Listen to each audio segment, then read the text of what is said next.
What's going on, guys? Today I'm going to show you how to install the M Performance pedal covers on your F3X BMW. The install is super easy, and I do have an Amazon affiliate link in the description if you're interested in purchasing the same kit I got.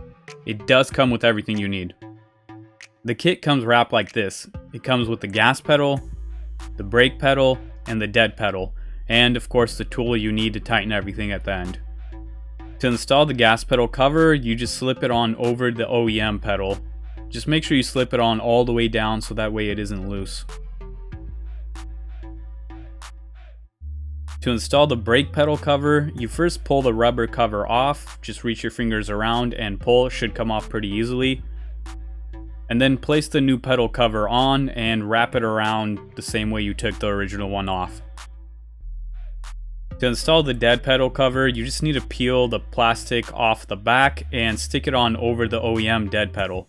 But since I already have an aluminum pedal there, I'm not even going to install this. After this, you just peel the plastic off both the brake and gas pedal covers, and after that you tighten them with the provided tool. And that is it, guys. Very easy and cheap to do. Product link in the description. Check out the Instagram.